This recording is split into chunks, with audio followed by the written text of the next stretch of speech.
I want to thank you for something. You make fun of and challenge me on my engagement on Twitter. Yeah. And I want to thank you for the way in which you do it, because a lot of people, friends and people I don't know, friends and strangers, can be critical of my Twitter engagement. But you would be like, I unfollowed you on Twitter, which is the advice that I give people, because I'm like, if it's too much, unfollow me. But you understood that what I do on Twitter is just one small piece of me. Like, some people get it confused and think that that's taking up my whole life. And you unfollowed me on Twitter. We're honest about it. Like, I can't fuck with you. Your Twitter feed is too toxic. But I can still get you on the phone. We still hang out. We still do stuff together. So just because you unfollow me on Twitter doesn't mean we stop being friends. Matter of fact, it might even have made us better friends. Yeah. You know what I'm saying? So I appreciate the way that you dealt with that. Well, because I get the instinct to talk with people, but I would see, oh man, he's going for a and I've gotten caught up in stuff of my own, and so I get that need to speak to people. And then I also realize too that a lot of times people already are kind of set on their on whatever they're putting.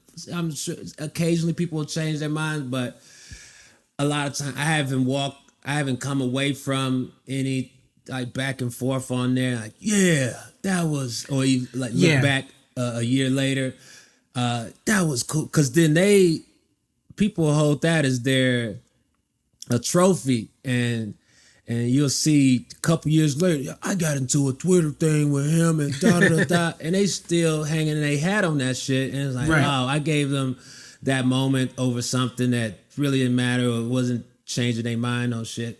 And so I had a situation in the fall where I started kind of going at people because of Eric Andre posted something about Bernie Sanders.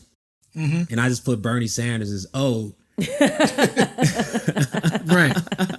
Like, he's old. I don't know if I want a 78-year-old president, which look like we gonna have a super old president either way this go. And so then people started connecting that. They said, you think Bernie's old, you don't like Bernie because you're a landlord and you own a building and Bernie's gonna take your money and your building. And so I started seeing on Twitter, Hannibal has rich person's disease.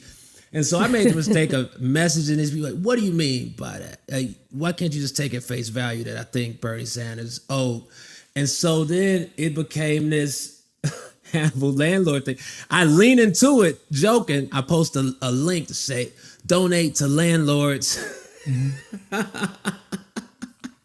And I heated up a little bit, thinking people will get that I'm joking. And people really took that part seriously. Yes, they did.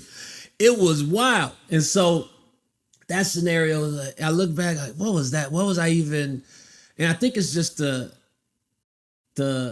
want to. I did debate in high school.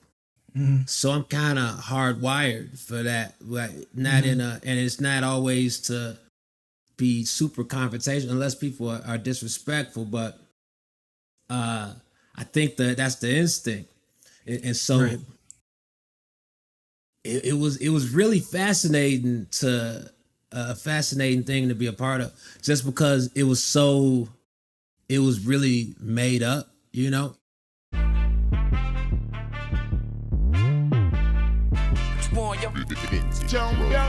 What we done started. Look at what we done started. This the people party.